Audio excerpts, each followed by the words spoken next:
안녕하세요, 여러분. 보내주신 자료들 정말 흥미롭게 봤습니다. 오늘은 이 자료들을 가지고 동아시아 고대사의 오랜 논쟁거리죠. 두 개의 동이족 이론, 여기에 대해서 좀 깊이 들어가 볼까 합니다. 네, 이게 또 중국의 동국공정이랑 맞물리면서 우리 민족 기원에 대한 기존 생각에 좀 뭐랄까, 질문을 던지는 내용들이 많아서 생각할 거리가 많더라고요. 자, 어디 한번 풀어볼까요? 네. 그 자료들을 보면 이 두 개의 동이족 이론이 지금 어떻게 얘기되고 있는지, 또 이게 왜 중요한지, 그리고 여러 의문점이나 반론들 이런 것들을 잘 보여주고 있습니다. 핵심은 이거 같아요. 중국 역사 기록에 나오는 동이족이 단순히 우리 한민족만의 조상이 아니라 아주 오래전 신석기 시대의 소호 긍천씨 같은 계열하고 또 그 이후 춘추 시대의 동북 지방 계열 이렇게 크게 두 갈래가 있었다. 그리고 이들이 어쩌면 현재 한민족과 중국 민족 이 모두에게 영향을 준 조상일 수도 있다. 이런 주장이죠. 맞아요.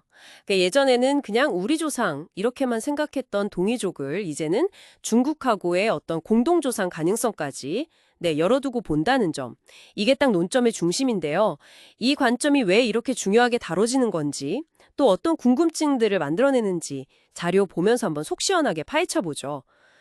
자, 그럼 이 두 개의 동이족 이론 관련해서 자료들에서 공통적으로 좀 지적하는 가장 큰 물음표, 그건 뭘까요? 여러 가지가 있는데요. 역시 그 중국 학계에서 주로 말하는 자생설. 여기에 대한 의문이 좀 큰 것 같습니다. 예를 들면 홍산 문화나 다원코우 문화 같은 고대 동아시아의 여러 문화들이 있잖아요. 이게 외부 영향 없이 그냥 각자 그 자리에서 독자적으로 생겨났다. 이런 주장인데 자료들은 이 문화들 사이에 어떤 관계가 있는지 또 왜 그렇게 뚜렷한 차이를 보이는지 이런 것들이 자생설 하나만으로는 좀 명쾌하게 설명이 안 된다. 이렇게 지적해요.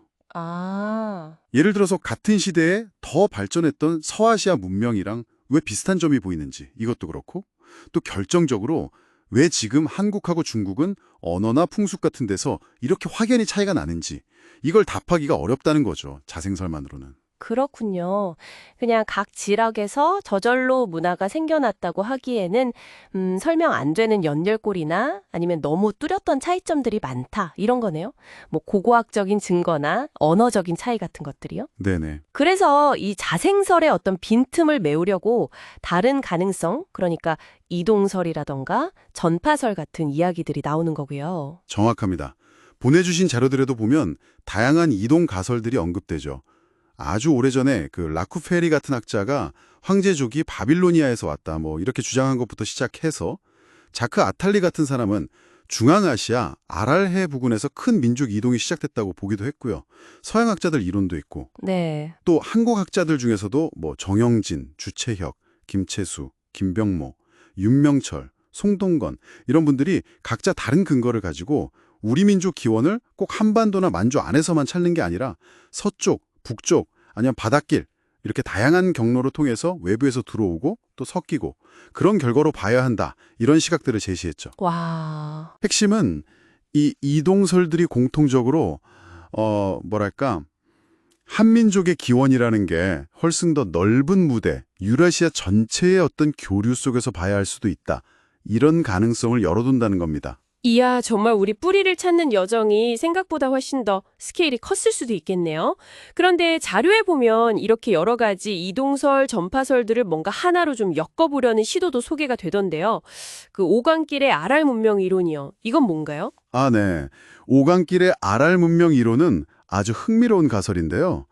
그 중앙아시아의 아랄의 부근 있죠. 거기를 고대 인류 이동의 어떤 중요한 출발점으로 봐요. 그리고 거기서부터 여러 차례에 걸쳐서 사람들이 전 세계로 퍼져나갔는데 그 여러 번의 물결이 동아시아, 특히 한반도에서 다 합쳐졌다. 이렇게 보는 좀 독특한 시각입니다. 여러 번의 물결이요. 네, 그렇죠. 마치 호수에 돌을 딱 던지면 물결이 여러 개 퍼져나가잖아요. 그런 것처럼 1차 이동, 이게 아마 수메르 문명 쪽하고 관련이 있을 거라고 보고 2차 이동은 아리아인, 3차 이동은 슬라브족 이런 식으로 시간차를 두고 다른 그룹들이 동아시아로 계속 들어와서 그 지역의 여러 민족이나 문화 형성에 복합적으로 영향을 미쳤다. 이런 가설이죠. 와, 여러 번의 이주 물결이 계속 겹쳐졌다는 거군요. 스케일이 정말 큰데요? 그럼 이 RL 문명 이론으로 보면 아까 얘기했던 두 개의 동이족 이론이 던진 질문들 있잖아요. 예를 들어 왜 고대 문화마다 토템이 다르지? 황제 쪽은 곰인데 소시는 새고. 또 갑골문 같은 초기 문자 보면 왜 언어 구조가 SOV, SVO 막 섞여 있지? 이런 문제들이요. 이런 게 어떻게 좀 다르게 보일 수 있을까요? 네. 이 이론을 적용하면 그런 차이점들이 단순히 두 개의 그룹이 원래 달랐다거나 아니면 각자 저절로 생겨났다. 이게 아니라 여러 차례에 걸쳐서 외부에서 다른 민족들이 들어오고 그 과정에서 복잡하게 섞인 결과일 수 있다. 이렇게 설명할 여지가 생기는 겁니다. 아, 그러니까 동이족이라는 큰 이름 아래 묶이는 집단들 속에도 사실은 시간도 다르고 경로도 다른 여러 흐름들이 막 뒤섞여 있었을 가능성, 이걸 제기하는 거죠.